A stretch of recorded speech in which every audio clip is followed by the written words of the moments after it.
Fala, meus amores, como estamos? Tranquilos? Boa noite para quem está chegando. Bom dia, boa tarde, boa noite para quem vai assistir essa live em outro momento. Espero que vocês estejam bem. E eu tô vindo aqui para trocar uma ideia com vocês sobre algo que é muito importante, que vocês já estão sabendo, porque ao longo das últimas semanas isso vem sendo dito de maneira repetida. Enfim, a gente tem aí o maior edital para professores na história do estado de Santa Catarina. Então, nada melhor do que vocês se prepararem com antecedência, certo? O intuito dessa live, nesse momento que eu estou com vocês aqui agora, e os outros momentos que serão proporcionados pela Educarte com outros professores, são momentos que visam aí permitir que vocês tenham acesso a uma preparação de qualidade, mesmo que de maneira gratuita, e principalmente que vocês tenham condições de concorrer em paridade com pessoas que estão aí se preparando há mais tempo. Já te digo, é muito importante que você se prepare com antecedência. Se você está começando agora, nessa noite comigo, beleza, tranquilo, não tem problema. Mas que essa noite seja a primeira da tua preparação e que você não pare de se preparar. Quem se prepara antes da liberação do edital costuma ter maiores chances de lograr êxito. Então, se tu só for estudar quando tu tiver um edital na praça, vai ficar muito mais difícil para te conseguir fazer alguma coisa, tá? Então, muito cuidado com isso. Preparem-se com o máximo possível de antecedência. Nessa live, eu quero resolver com vocês umas 10, 12 questões. Eu trouxe 12 e eu quero sair daqui com as 12 resolvidas, tá? Mas aí eu peço a vocês uma única coisa. Se vocês estiverem gostando, se for produtivo para vocês, por favor, deixa o joinha, porque ele é muito importante para o nosso trabalho, beleza? Sem mais delongas, bora cuidar na vida, né? Porque senão fica tarde e todo mundo fica com sono. Vamos lá. Tô trazendo aqui o que a gente chamou de esquenta, né? Todas as questões que eu vou resolver com vocês são questões da FURB, beleza? Então, já mesmo em uma aula gratuita, nós nos preocupamos em trazer um direcionamento adequado para ti, tá? Vamos lá. Ah, detalhe, precisar falar comigo.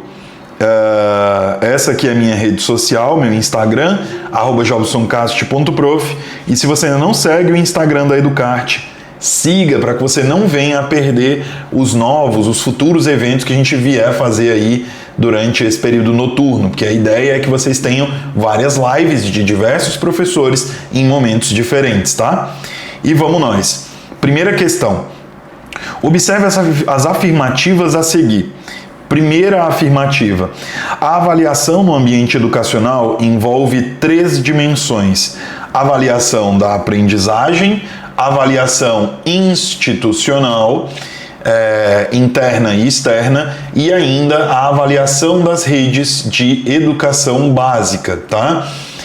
Isso aqui, vamos ver as 4 e daí eu falo com vocês. 2.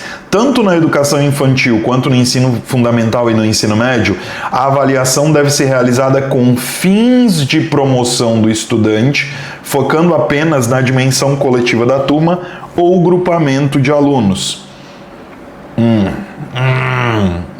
Tá meio torta, né? Não precisa nem falar nada para mim não, tá meio torta essa segunda, mas prossigamos. 3.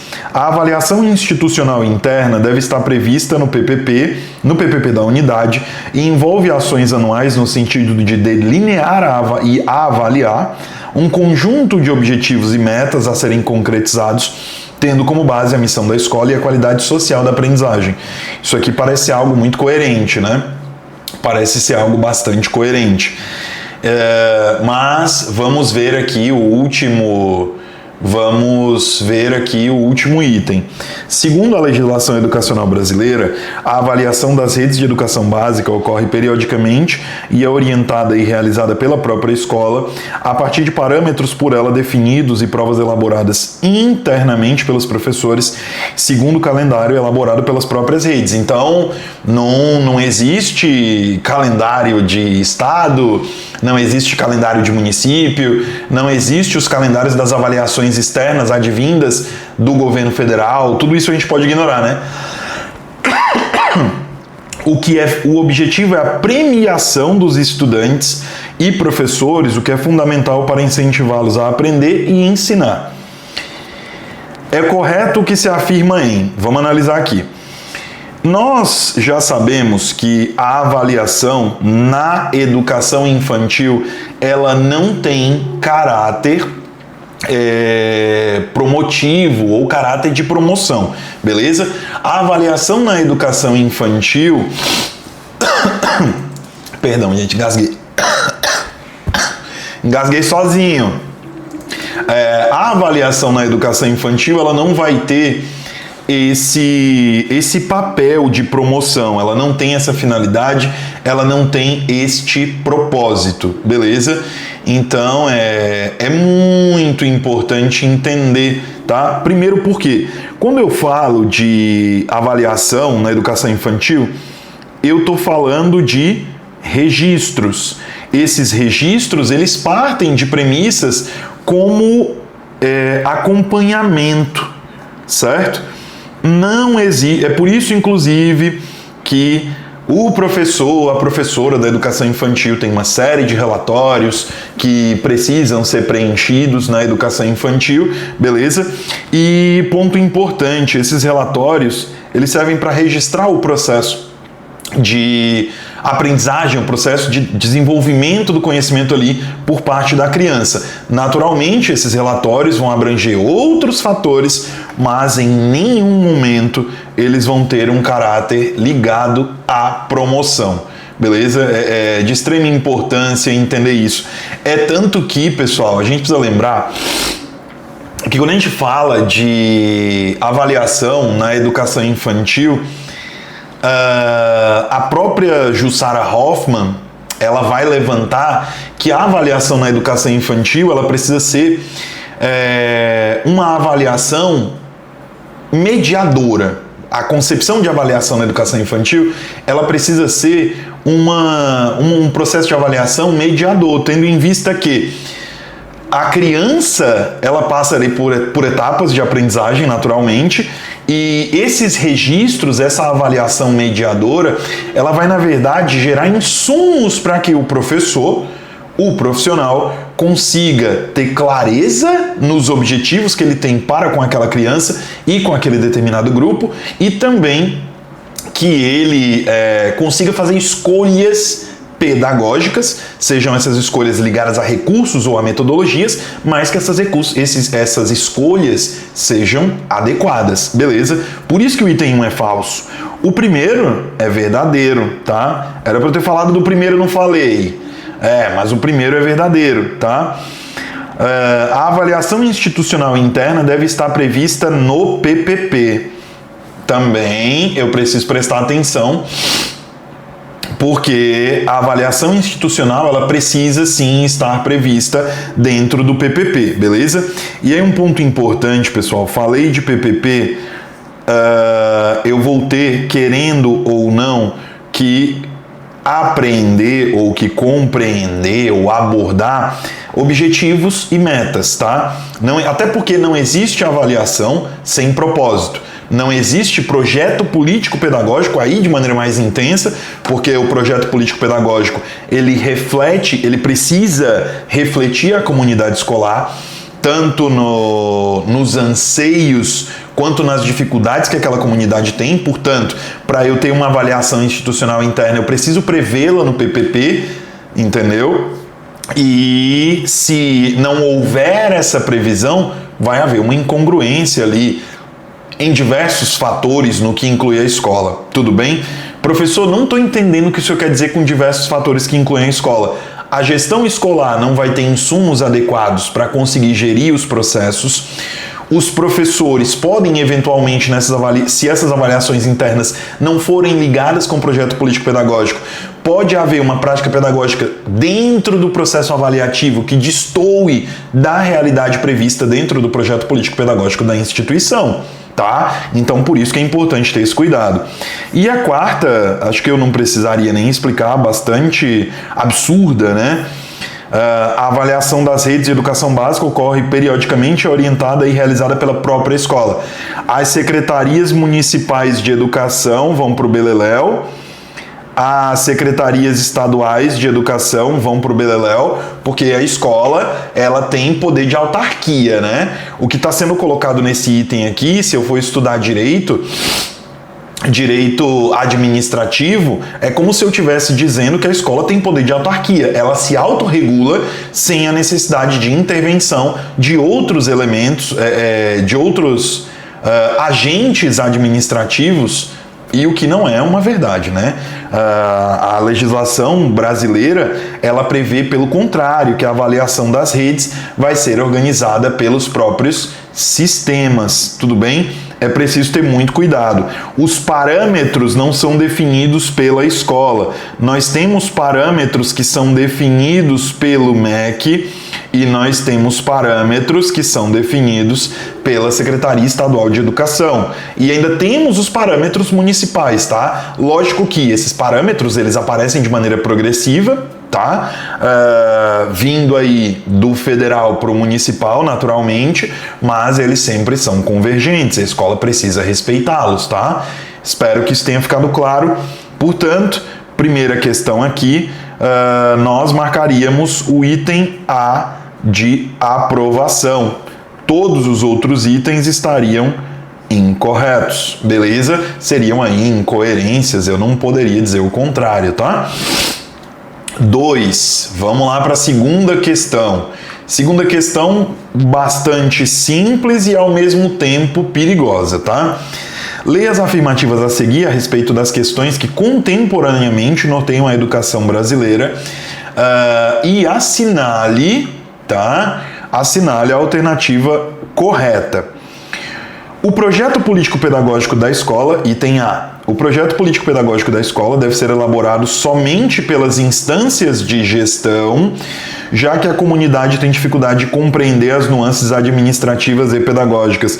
Pessoal, a gestão pública, no que diz respeito à educação, ela é uma gestão democrática e participativa, tá? Democrática e participativa.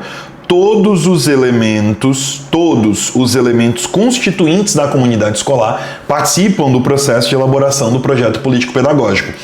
A gente teve uma prova no Ceará que ela teve uma questãozinha tratando sobre isso no Ceará e que derrubou muita gente. Porque veja só, quando eu digo que a gestão é democrática e participativa e eu relaciono isso com o projeto político-pedagógico, eu preciso entender o seguinte: desde o porteiro até o diretor, todos os colaboradores, todos os, vamos chamar de elementos constituintes mesmo, todos os elementos constituintes da comunidade escolar precisam participar do processo de elaboração do PPP.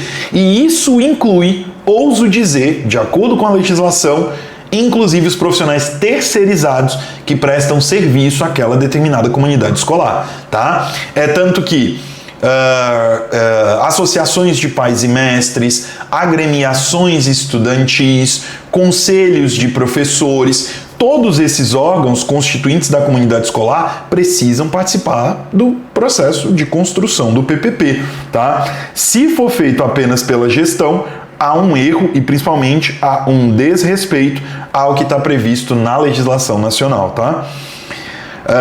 B. Pode-se dizer que a legislação educacional vigente no Brasil tem 4 grandes pilares. Pilar A, o afastamento entre escola e família. Gente, eu vou até aumentar aqui. Na verdade, acho que isso aqui seria bastante óbvio, porque o que existe é uma aproximação, tá? Essa aproximação, ela já vem lá da Constituição Federal, no artigo 205, que diz que é dever do Estado e da família propiciar a educação para o indivíduo. Então, isso já aparece na Constituição Federal. Assim como essa aproximação, ela também está prevista dentro da LDB. Então, eu não posso dizer isso, tá? Eu já poderia parar por aqui.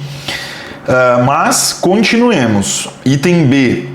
Uma importância muito maior dada à formação do professor, do que a formação continuada. A formação continuada é hoje um dos elementos mais discutidos dentro das redes, tá? Então, a formação do professor, não que ela não seja importante, naturalmente, mas ela não se sobrepõe em relação à formação continuada, não, tá? Até porque nós podemos pensar o seguinte: como eu vou formar um professor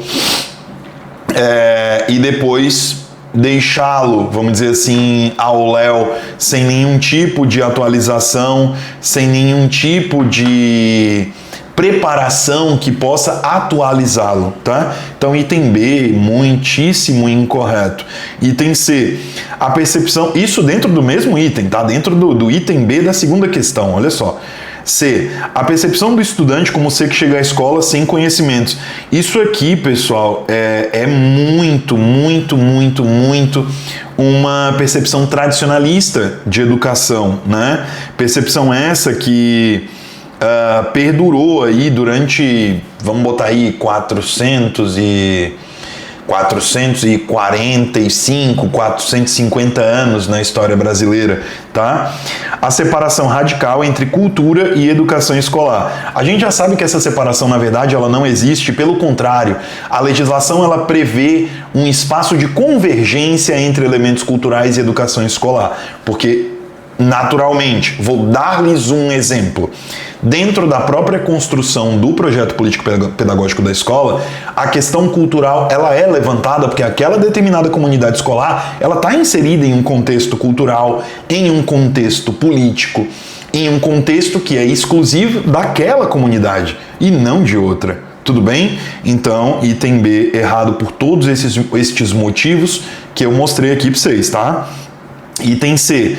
O planejamento docente deve ser necessariamente, deve necessariamente estar centrado nos conhecimentos a ser transferidos aos estudantes, sendo a experiência do professor o principal orientador das escolhas a serem realizadas quando se pensa a prática pedagógica. Mais uma vez, eu tenho uma perspectiva tradicionalista que foge aí da legislação e inclusive foge aí da legislação há mais de 20 anos, tá? Não existe, isso aqui não é uma questão norteadora na educação brasileira hoje, tá? Pensem vocês comigo, imaginem vocês virem para uma live como essa e eu, mais de 7 horas da noite, olhar para a cara de vocês e, pessoal, olha só, o planejamento ele tem que estar centrado no conhecimento que vai ser transferido ao professor. E o conhecimento prévio do aluno? E os recursos metodológicos? E os objetivos que eu tenho propostos ali? O tipo de avaliação?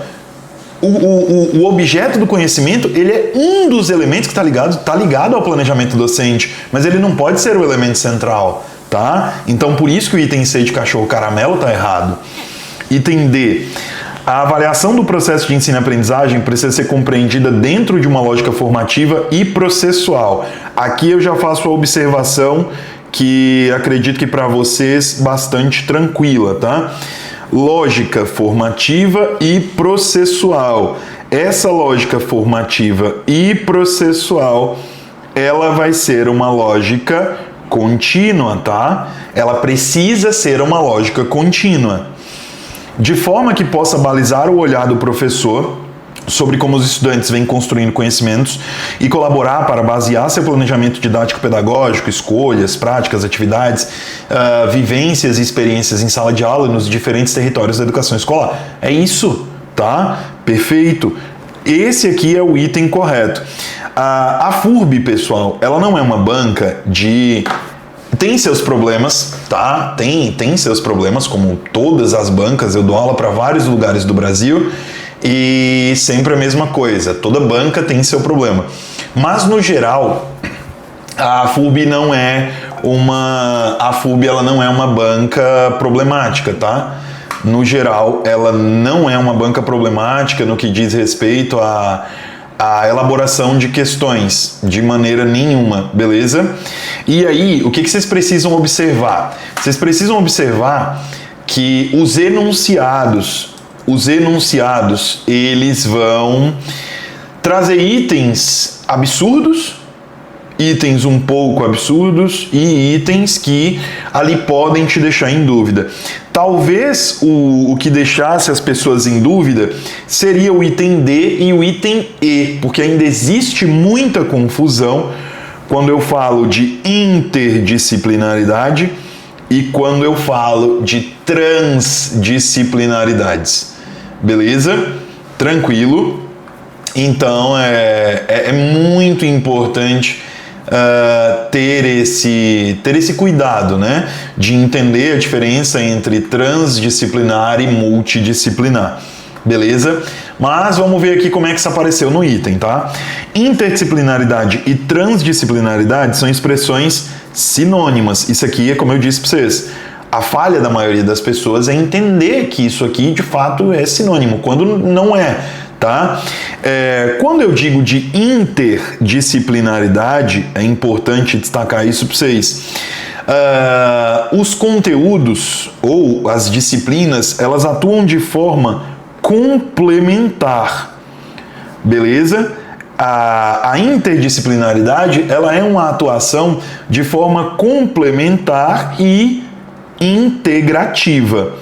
Elas se complementam entre si e se integram, tá? Só que quando eu falo de multidisciplinar, eu tenho, vamos botar assim, vários conteúdos de várias disciplinas dentro de um mesmo contexto. Então, o trans aqui, o trans é ir além, beleza? É muito importante, deixa eu vir aqui para eu falar com vocês um minutinho. Entendam que é muito importante compreender que interdisciplinar e transdisciplinar não são sinônimos. Integração vai estar no interdisciplinar. As disciplinas vão se integrar entre si. No multidisciplinar, eu vou ter um mesmo objeto do conhecimento abordado dentro de contextos disciplinares específicos, gerando para o aluno uma maior diversidade no processo de aprendizagem. Beleza? Então, basicamente, essa é a diferença entre o inter e o trans, tudo bem? Por isso que o item E está errado, tá? Deixa eu voltar aqui para o material para vocês. Por isso que o item E está errado, tudo bem? Vamos lá para a terceira questão, tá? Ao longo da história da educação no Brasil, diferentes concepções e tendências pedagógicas nortearam o processo de aprendizagem nos espaços escolares. Currículos e documentos norteadores. A respeito dessas tendências, assinale a alternativa correta. Gente, muito cuidado, tá? Porque nem sempre vai aparecer ali a alternativa correta, tá? Então, é preciso que vocês percebam muito isso, tenham muito cuidado com isso, tá? Para que vocês não caiam na besteira de acreditar que, vai sempre estar correta. Não necessariamente, tá? Então, muito, muito, muito cuidado, beleza? Tudo bem? Vamos lá. Item A. A tendência pedagógica crítico-social tem como seu principal representante Paulo Freire. Gente, na verdade não, tá? Essa tendência aqui tá errado. Porque quando eu falo de Paulo Freire, eu estou falando de tendência libertadora, beleza? Obrigatoriamente, eu estou falando de tendência libertadora. Falar de tendência crítico-social dos conteúdos é falar do Libânio, beleza? É falar do Libânio. Quem vai fazer esse termo surgir, quem vai levantar esse termo é o Libânio, beleza? O Libânio levanta pedagogia crítico-social dos conteúdos. Vou deixar aqui para vocês, ó. Então, Libânio. Nossa, mas ficou ótima a letra, né? KKK, ficou maravilhosa, risos. Deixa eu ajustar isso aqui, pessoal, perdão aí, tá? Eu sei que a letra tá ruim, mas eu tô tentando. É porque minha letra realmente é pra chorar, né, meu povo? Mas vai ficar tudo bem. Libânio, tá? Vai cunhar esse termo, vai criar esse termo crítico social, tá? crítico social. E daí o Saviani vai levantar o termo histórico-crítica, tá? O Saviani vai levantar o termo histórico-crítica, beleza? Então, se falarem de nome de autores, como a Furby cobrou aqui, cuidado. Libânio, crítico social, Saviani, histórico-crítica, tá? Por isso que o item B tá errado. O item A, perdão, por isso que o item A tá errado. B. Conforme Libânio, 1989, importante pesquisador da educação brasileira, tendências pedagógicas que marcam a educação no Brasil podem ser divididas em dois grandes grupos. Tendências pedagógicas liberais, dentre as quais temos a tradicional, a renovadora progressivista, a renovadora não diretiva e a tecnicista, e as tendências progressistas, dentre as quais estão libertadora, libertária e crítico social dos conteúdos. Este aqui é o nosso gabarito, tá? Só lembrando rapidinho, caso isso seja cobrado de vocês num outro momento, tenham cuidado para não... O conceito de liberal, ele cai vez ou outra. E aí tenham cuidado para vocês não se pegarem naquela situação de mas o liberal aqui é no sentido de liberdade, é no sentido de poder fazer o que quer na prática pedagógica e não sei o quê. Não, tá? Liberal aqui é no sentido de ligação com o capitalismo. Então não esquecer disso. É tanto que existem autores que vão chamar as tendências liberais de tendências acríticas, porque elas são tendências de replicação do sistema capitalista nas suas mais diversas nuances, tá? Então, por isso que o gabarito dessa questão é item B. C, vamos ver por que o C está errado. A tendência pedagógica libertadora é inspirada nas discussões e estudos freirianos e se situa somente no âmbito da alfabetização de adultos. O problema aqui é o somente, porque se dissesse também, tudo bem, porque a libertadora ela não é pautada exclusivamente no âmbito da alfabetização de adultos, tá? Então isso que tá errado. Lembra sempre, vocês concurseiros já devem estar acostumados. Nunca, jamais, não, somente, apenas, exclusivamente, unicamente. Cara, tô falando isso nessa live agora, nessa noite, mas isso pode acontecer em outros momentos, tá? Foi palavra muito específica que ou restringe, ou especifica, ou generaliza, a gente tem um problema, tá? Vamos lá. Item D. As tendências pedagógicas liberais, conforme Libânio, surgem em defesa da democracia e da relevância de se adotar posturas pedagógicas em favor do respeito às singularidades humanas. Negativo. Acabei de falar isso para vocês. São tendências que, na verdade, são replicadoras. As tendências progressistas é que vão surgir com esse papel, tá? As tendências progressistas é que vão surgir com esse papel e não as tendências liberais, beleza? Item E. Libânio utiliza a expressão progressista para se referir a tendências que se eximem de caráter, ou se eximem de realizar uma análise crítica das realidades. Já está errado, porque elas não se eximem. Eximir é o mesmo que evitar ou se retirar. Então, não, elas não se eximem não, tá? Pelo contrário, são as tendências progressistas que vão levantar esse caráter sociopolítico da educação, inclusive tratar ali sobre as finalidades sociopolíticas da educação, as finalidades implícitas da educação e inclusive da escola. Por isso que a terceira questão é item B, de bucho de borboleta. Quarta questão, meus amores. O planejamento docente é fundamental para que o processo de ensino e aprendizagem ocorra de forma coerente, mobilizando intencionalidades em favor da construção de conhecimentos que façam sentido para os estudantes. No planejamento, no seu planejamento, o professor mobiliza uma série de elementos. A esse respeito, associa a segunda coluna de acordo com a primeira, que relaciona distintos elementos que compõem o planejamento do professor com a sua descrição. Vamos lá. Primeira coisa que eu preciso, se a gente fosse pôr uma ordem aqui, seria objetivos. Segunda coisa que eu precisaria aqui elencar, tá? Segunda coisa que eu precisaria elencar aqui, conteúdos de ensino. Opa, peraí, estou invertendo porque eu estou tomando um referencial teórico diferente, foi mal.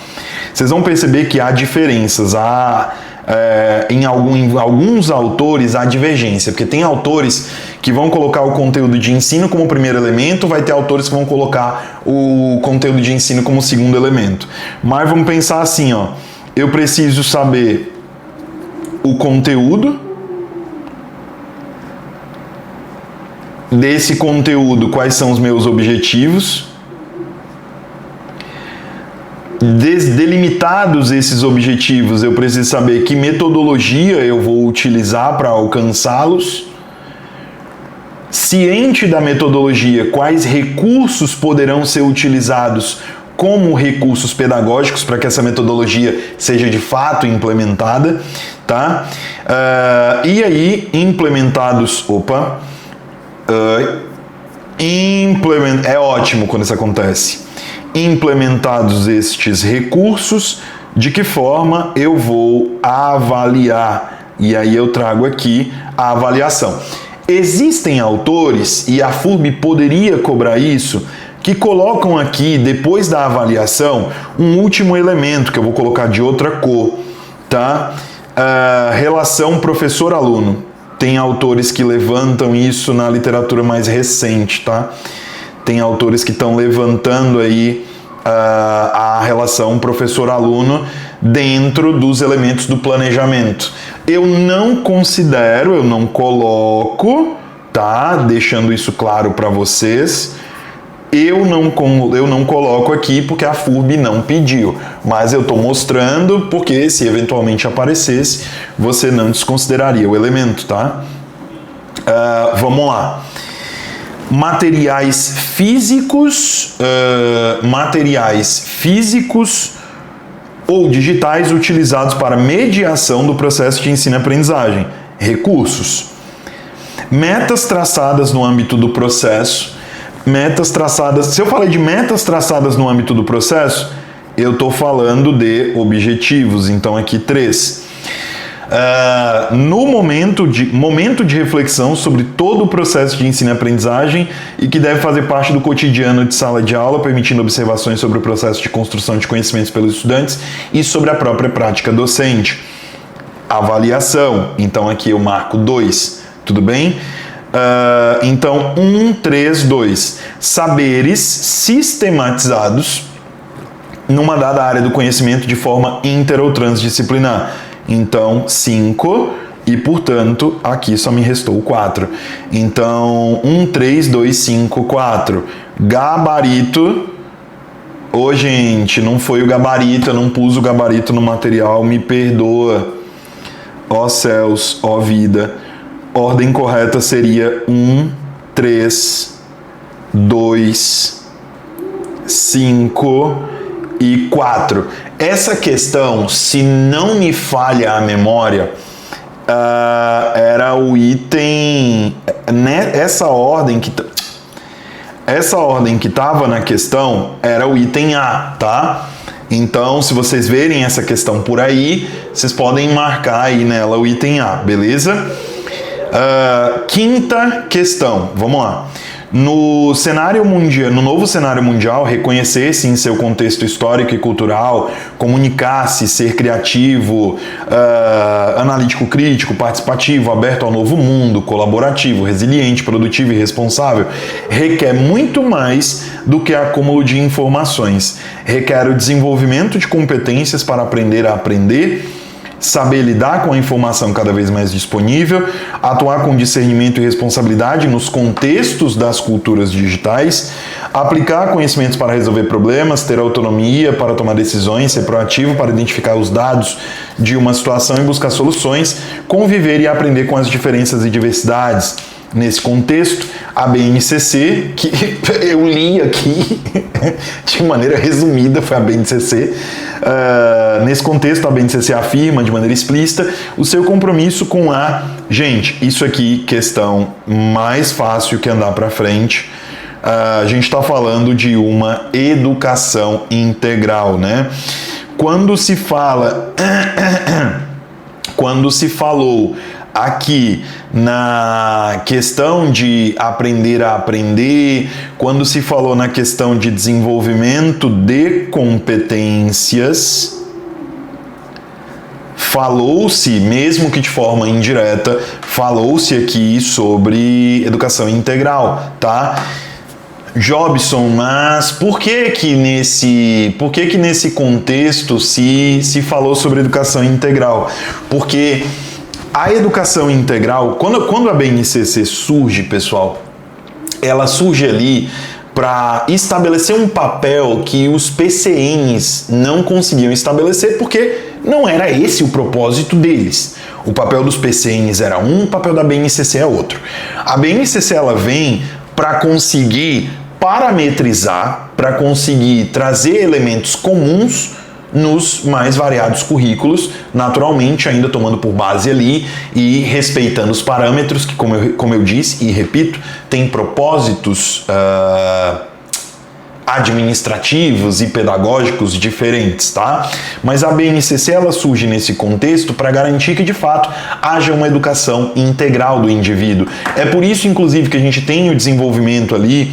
A gente tem vários momentos de maneiras diferentes em cada campo, em cada área do conhecimento, tá? Em cada nível de ensino a gente vai ter BNCC na educação infantil, BNCC no ensino fundamental nos iniciais, nos anos finais e no ensino médio, exatamente para que haja o desenvolvimento dessas competências e das habilidades ligadas a tais competências, tá? Por isso que o gabarito dessa questão seria o item B de bucho de borboleta, tudo bem? Deixa eu falar com vocês aqui um minutinho. Eu não sei se vocês estão gostando da live. Eu espero que sim. Eu espero que vocês estejam gostando, tá?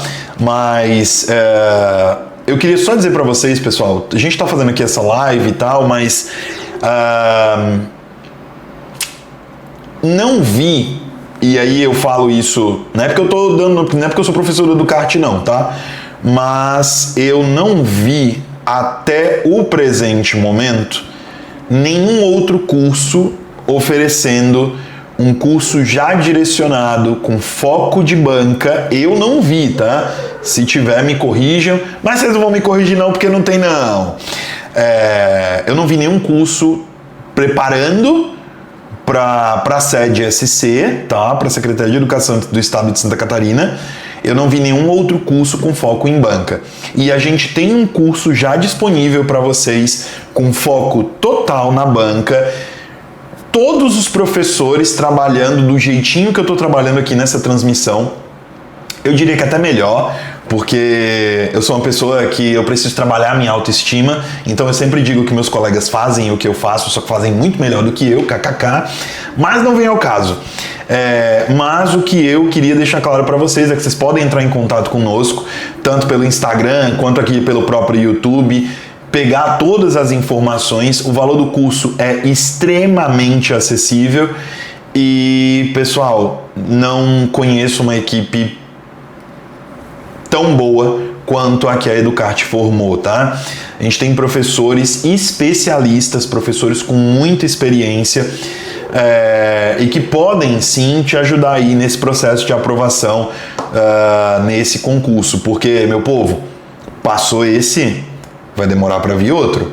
Então, apostem as fichas de vocês no preparatório certo, percebam as metodologias que são utilizadas, percebam o conhecimento dos professores e venham conosco, tá bom? Deixou o joinha já? Se não deixou, deixa aí para mim, deixa. Vamos voltar para a questão? Questão de número 6. Leia as afirmações a seguir acerca da educação, didática e metodologia de ensino, avaliando sua pertinência de acordo com os elementos norteadores da educação brasileira e os estudos contemporâneos na área da educação. Primeira, a educação, sobretudo a educação escolar, é um fenômeno intencional, não neutro, sócio-histórico e cultural. Verdadeiríssimo, tá? Falou de educação escolar, tá? Falou de educação escolar, eu tô falando de educação formal, né? Para quem quiser fazer aquela relação de educação formal, informal e não formal, a educação escolar, ela tá dentro da educação formal, tá? E aí é importante destacar que se a educação escolar, ela tá dentro da educação formal, ela é sistemática. Se ela é sistemática, obrigatoriamente ela precisa ser intencional. Se ela é intencional, ela não será neutra e ela será naturalmente sócio-histórica e culturalmente interligada, tá? Não tenho como pensar em educação escolar sem percebê-la como um fenômeno sócio-histórico e um fenômeno cultural que representa ali. É só pensar no PPP, pessoal. Quando eu falo de fenômeno sócio-histórico e fenômeno cultural, é só pensar em PPP, tá? Eu não tenho como dissociar ou remover estes elementos de dentro do PPP, tá? 2. A didática pode ser compreendida como resultado da ação mediadora entre os processos de ensino e aprendizagem, ou seja, ela se ocupa de refletir sobre os modos, formas e metodologias para ensinar com o objetivo de promover a aprendizagem dos estudantes. Gente, eu gosto muito de, quando eu penso nessa definição didática, eu gosto de lembrar do Comênio, né? Comênio é o pai da didática moderna, para quem não lembra, mas acho que todo mundo que está aqui lembra. Mas o Comênio fala sobre essa questão de a didática é a arte de ensinar tudo a todos. A gente pode pegar só a parte inicial. A didática está ligada à arte de ensinar, né? Então a gente pode pegar dessa maneira e trazer aqui para dentro da questão para não perder questão à toa, beleza? Então 1 e 2 verdadeiros. 3. Metodologias de ensino na contemporaneidade devem obrigatoriamente estar comprometidas com a transmissão do conhecimento, tomando o professor como única parte ativa no processo de ensinar e aprender. Gente, que absurdo! E o aluno vai para onde? Para o beleléu? Então 3 está errada. Portanto, 1 e 2 apenas, gabarito dessa sexta questão, item C de cachorro caramelo. Os outros itens estão errados. 7ª questão. Os princípios da gestão escolar, democrática e participativa, defendidos na Lei de Diretrizes e Bases da Educação Nacional, envolvem uma série de questões. Uma delas é apresentada a seguir. É um documento no qual são expressos objetivos, metas, diretrizes e no qual se expressa a autonomia da gestão administrativa e pedagógica da escola, por meio do planejamento de ações que estejam alicerçadas nas demandas e particularidades pedagógicas e identitárias de toda a comunidade escolar. Deve ser um documento vivo e elaborado de forma... não. Eu dei o gabarito aqui já nas questões anteriores, tá? O texto apresentado se refere ao seguinte elemento da gestão escolar democrática e participativa. Eu estou falando nessa 7ª questão, eu estou falando do PPP. Não tem como eu estar falando de outro documento, tá? Não dá para eu falar de outro documento. Aqui só pode ser o PPP, porque democrático e participativo. E outro ponto, tá? É um documento que alicerça as ações da escola. Então, tudo aquilo que vai ser executado está previsto dentro do PPP, seja nas metas ou seja nos objetivos, tá? Então, tá tudo aí, beleza? Tranquilo? Gabarito da 7ª, então, item D de jeans. Oitava, valha, por que saiu da 8ª para a 10ª? Não estou entendendo. Mas vamos lá, 8ª questão. Acerca da Lei 9394/96, LDB, que estabelece as diretrizes e bases da educação nacional, em seu artigo 75, gente, artigo 75 é muito cobrado, tá? Artigo 75 é muito cobrado, beleza? A afirmação de que a ação da União e dos Estados será exercida de modo a corrigir progressivamente as disparidades de acesso e garantir o padrão mínimo de qualidade de ensino. Assinale a alternativa que corretamente preenche a lacuna no excerto. Declaratória e subsidiária, não, tá? nem é levantado isso nem são termos utilizados aqui na legislação. Processual e complementar, não. Muita gente confunde isso aqui, tá? Processual e complementar. Não é. A ação da União, ela vai ser supletiva. Já foi mal. Eu ia falar item por item, já foi falando. Desculpa. É o hábito, gente. Desculpa. Ela vai ser supletiva e redistributiva, certo? Então, a gente precisa pensar dessa maneira.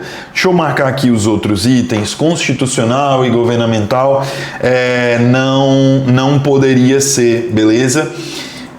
Precisa prestar atenção nisso, porque o que isso quer dizer? A União, ela redistribui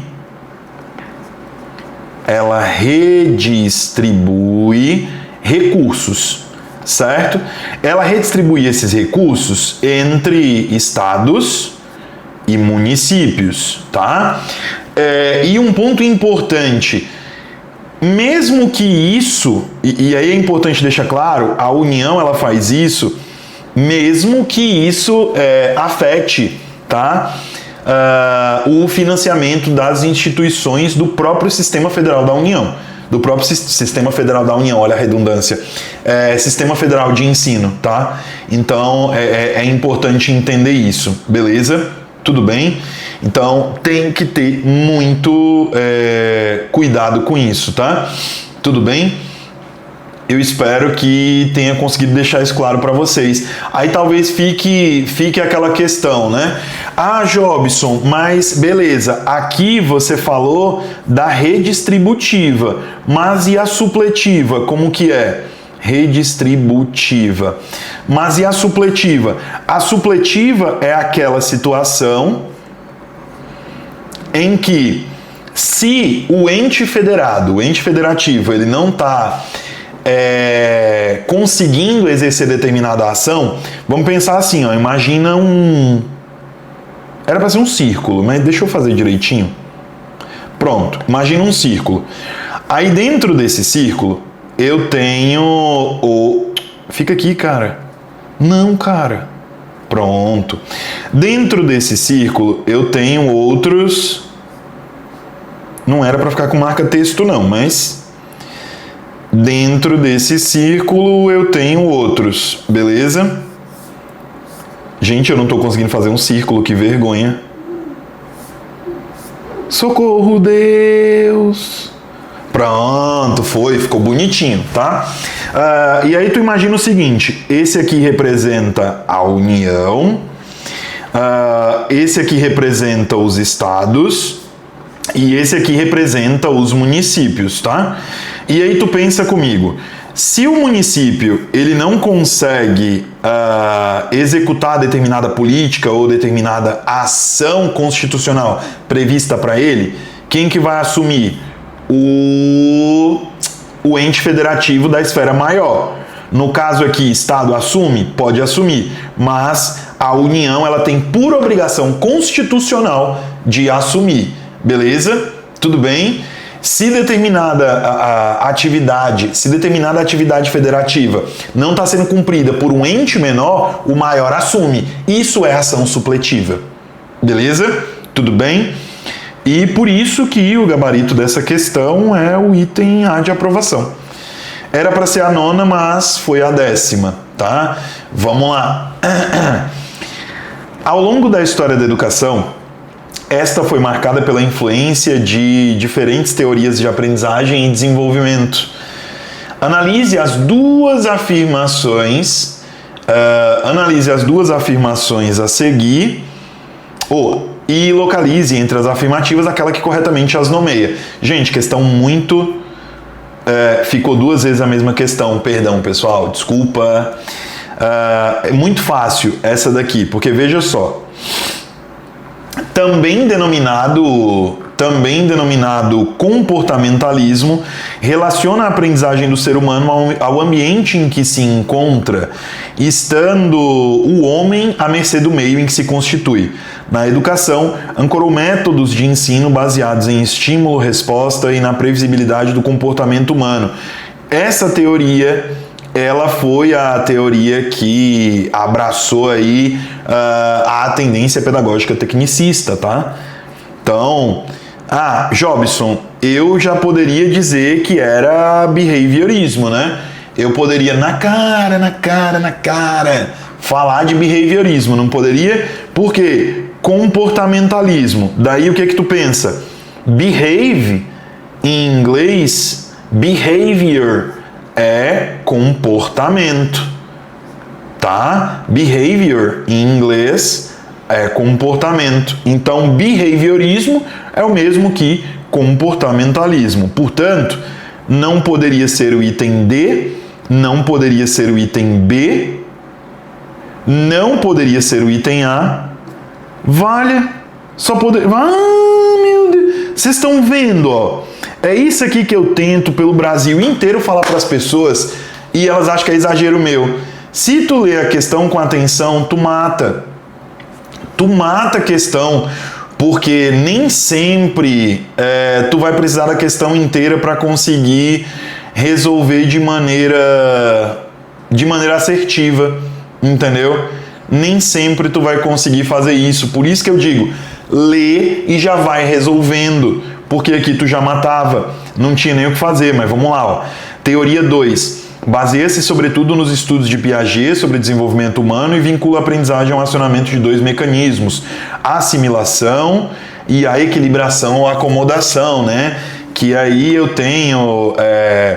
eu assimilo para acomodar, eu desequilibro para equilibrar, beleza? Lembra sempre disso.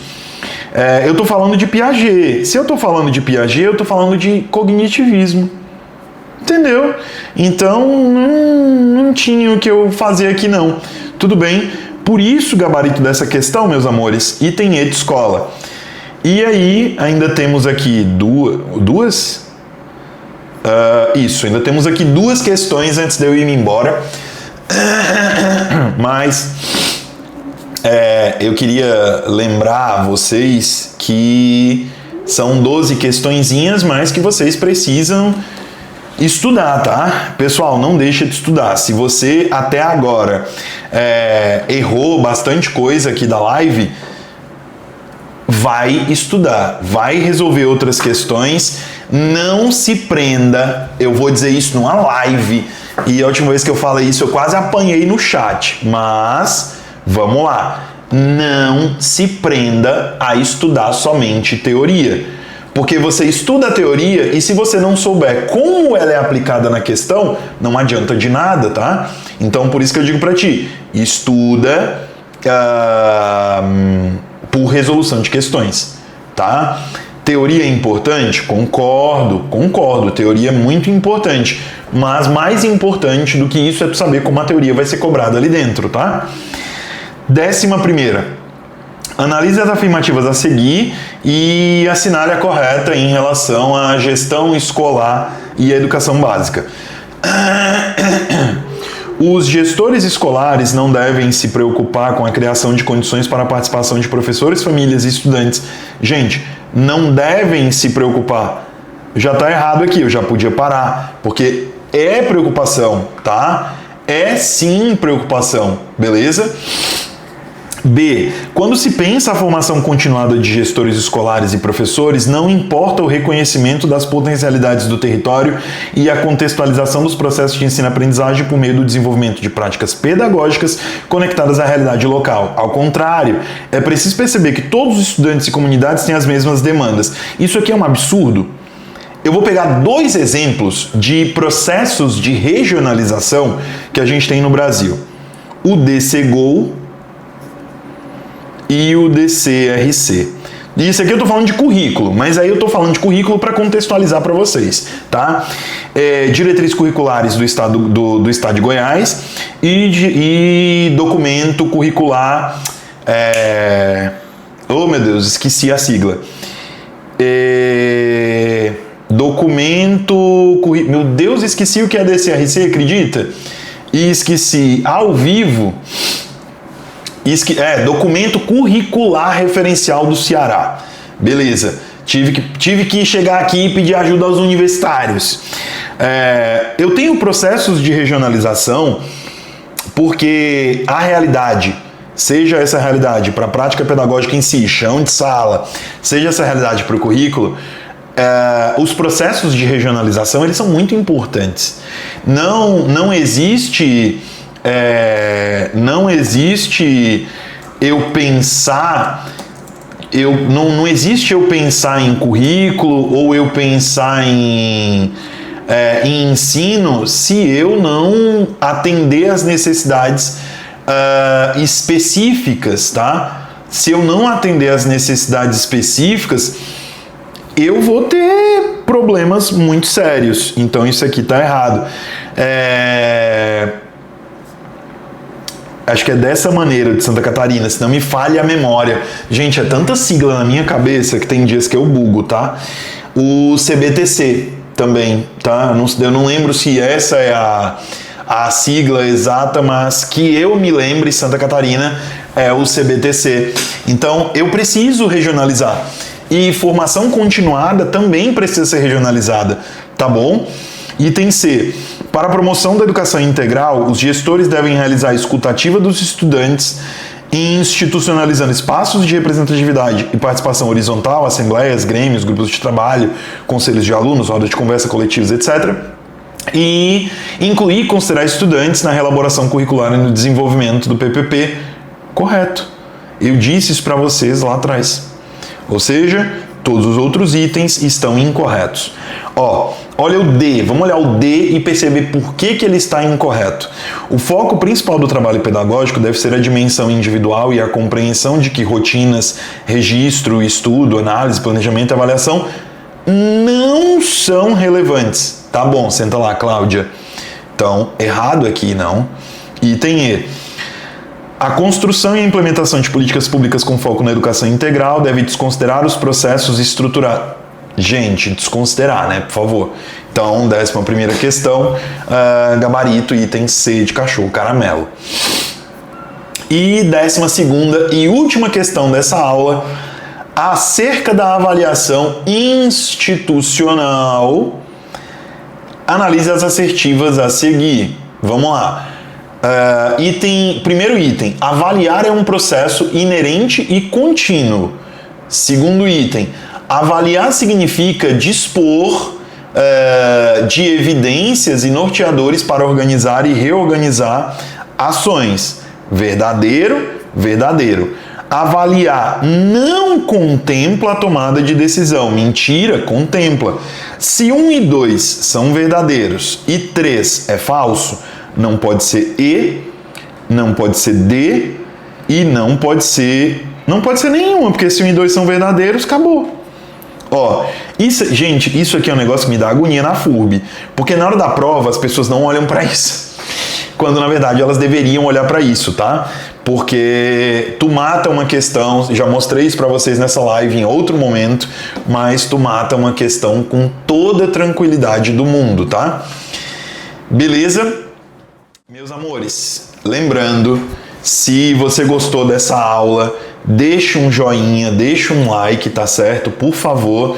E, gente, esse é o trabalho da Educarte. Nós trabalhamos analisando questão por questão, nós vamos olhar com você item por item, nós vamos te dar todo o processo de orientação que você precisar dentro do nosso curso. Então, se você ainda não é nosso aluno e está se preparando para esse concurso da Secretaria de Educação do Estado de Santa Catarina, já faz isso, entre em contato conosco. A gente tem um curso totalmente direcionado para a banca, tá? Não tem, mas por que não tem mais questão da banca e não sei o que. Não tem isso conosco, tá? Tudo que nós fizermos é dentro do foco do edital, dentro do foco da banca, tá? Então, entre em contato conosco, tá?